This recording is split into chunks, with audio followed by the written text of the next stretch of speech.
We've set yet another record in Portland. Not a good one either. Portland sets another record high in homicides.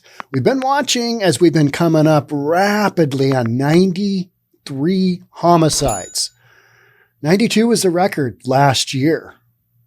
Yeah, we just hit 93. We've still got a month left. Portland off to the races, finishing strong, finishing the year with just homicides for days. Let's get into it. Portland has already had a record 93 homicides, eclipsing last year's record of 92 homicides, which shattered the city's previous record of 70 homicides in 1987, the year I graduated from high school. Stellar year. Oftentimes, when you're reading these statistics, you'll see late 80s, then you'll see another set of stats in like 93. A lot of cities had their major crime activity, whether it's murders or robbery or whatever. You have the kind of these bursts. You have these, lulls in activity, things kind of quieten down, become normal. And then you've got these massive spikes. Well, we're undergoing a massive one in Portland right now.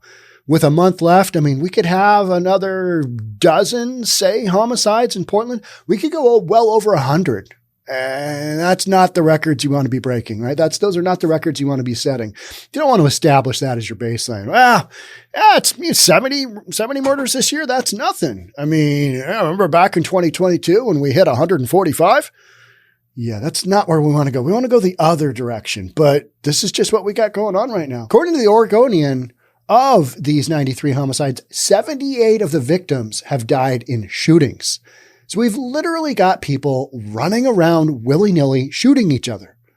And Portland's identified about 200 of them, the high utilizers of the justice system. That's what the Seattle City Council calls them. So these folks, we know who's doing this activity. We know who's doing all the shooting.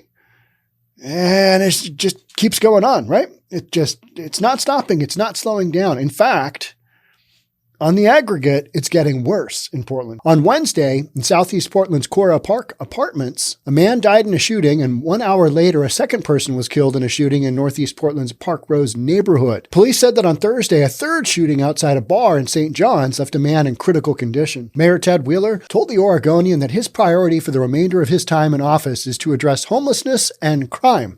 Well, that would be an excellent start.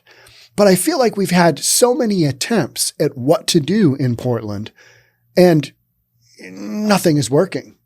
And so much of it has to do with you need a massive overhaul of what's going on. Primarily, you need to start arresting people and putting people in jail. Get them off the streets. And then there's things like, well, we don't have enough public defenders. And it's like, okay, you need to figure out what you've got going on and make it happen. Mayor Ted Wheeler told the Oregonian that his priority for the remainder of his time in office is to address homelessness and crime. That's solid because those are two pretty major issues. And yeah, it's not looking good, is it? In a statement issued to the outlet, Wheeler pledged to increase the staffing of sworn officers and unarmed public safety specialists. Well, we've been pledging that. We've been coming up with, all right, we need 22,000 units of housing for the homeless. We need XYZ number of police officers. But neither of those are going to happen overnight. Meantime, you've got businesses leaving Portland, willy-nilly. I'm recording probably 1 or 2 podcasts a week right now with a major business just saying, hey, we can't do it anymore.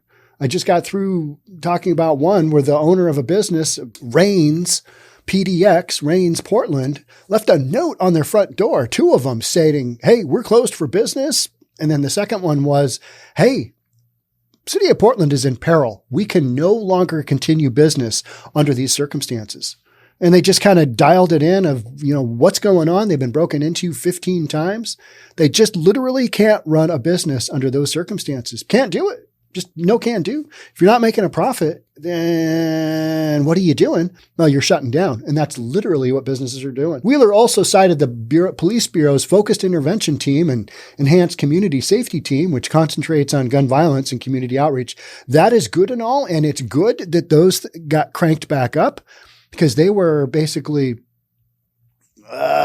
the whole focus intervention team quit, right? They quit because the city was just basically dumping on what they were doing.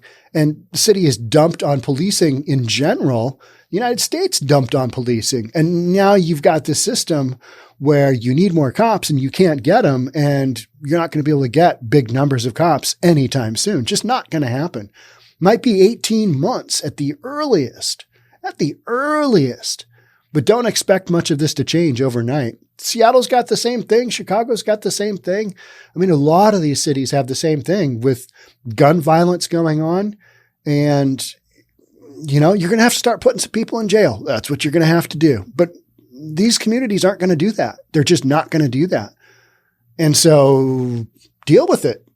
Deal with it. And if you're a business, this is how you deal with it. You shut down and say, yeah, not so much anymore. At the same time, we will redouble our ongoing street level outreach efforts, revamp the work of the Office of Violence Prevention, and expand our community partnerships to offer actionable options to those now engaged in gun murders to step away from their violent lifestyle and make sustainable change. Wah, wah, wah, wah, wah, wah, wah. Yeah. Those are just words, because what it's going to take is a real commitment to cleaning up the city. Portland's not there. They're not even close, right? Cops are trying to do what they can do. Their hands are tied on a lot of this stuff. They don't have enough numbers to go out there and make a noticeable difference from the standpoint of just flooding the streets with cops. You don't have enough of them to do that. And then when they do arrest people, a lot of folks are saying, but hey, those criminals are right back out on the street. The prosecuting attorneys aren't really doing their job. They're basically stating, well, we sentenced them to, 2 days because that's what maximum sentencing was. And you got some violent criminal running around the streets just doing their thing. That's what we've got all day long in Portland. Wheeler added that for those who won't step away from the violence, he would seek harsher, possibly federal prison sentences for gun crimes because justice for the victims and their loved ones demands nothing less. All right. So now we're talking about, increasing some sentences. I say if you're in possession of a stolen gun, minimum 10 years, boom, no questions asked. You get caught with a stolen gun, jail, immediate prison time, 10 years. How many people would you take off the streets doing that? Yeah, a lot, right? A lot. Homicides and 911 response times have been on the rise since the city defunded its police department in 2020, leading to Mayor Ted Wheeler calling for budget increases for police just a year after the defunding. We all know how that went, right? We all know how that went. And now we're looking at the results of it. It's not pretty. It's not pretty. And I follow this, and we talk about this a lot here on News for Reasonable People, is that, why wouldn't this be happening? Why wouldn't this be happening? You've got the perfect storm. You got all of these circumstances happening at one time. And that's how you get to 93 murders. That's how you get to 93 murders. Another story I'm going to do, and I think it's going to go on the reasonabletv.com. If you haven't checked that out, that's our private website, our paid subscription site. It's $10 a month. I'm going to be doing a video on vigilante bar patrons. Guy comes into a bar in Portland, tries to rob it, armed robbery. He gets a beat down. Going to cover that on reasonabletv.com. So those are kind of some of the fun topics we're covering there, the real nitty gritty where I can talk about some, violent crime that happens, where that type of podcast either gets demonetized or they basically say, yeah, we don't really want you to cover that because it doesn't really fit our ideals of, tragedy or crime, or because there's a lot of crazy stuff going on out there and we need to cover it. Some channels, they don't really want you to do that, right? All right. So yeah, this is what we've got. We've got a record high number of homicides in Portland. This should be a shock to nobody. How many are we going to get for the total? What do you think? What's your guess? Let me know in the comments. What will the magic number be for Portland for 2022 homicides? We're at 93 now. I'm recording this for you November 29th, 2022. So we got a solid month left, right? Solid month left. Is it going to be 105? I bet you it's somewhere low hundreds. We're 93 now. I mean, and I'm trying to be optimistic there. And we always seem to finish strong. Finish the year strong. Don't quit. Don't be a quitter. Maybe it's 100. Maybe it's 100. That's what I think. 100, 105, somewhere in there. All right. You got to stay tuned because at the end of the year, we're going to talk about this. We're going to do a cap of, where did Portland finish up? The other one that's going to be really interesting is where does Chicago fit in with their numbers? Is it going to be a record-breaking year in Chicago? Stay tuned right here on News for Reasonable People. Thanks again for being here. We'll catch up soon. See you on the next one. Bye for now.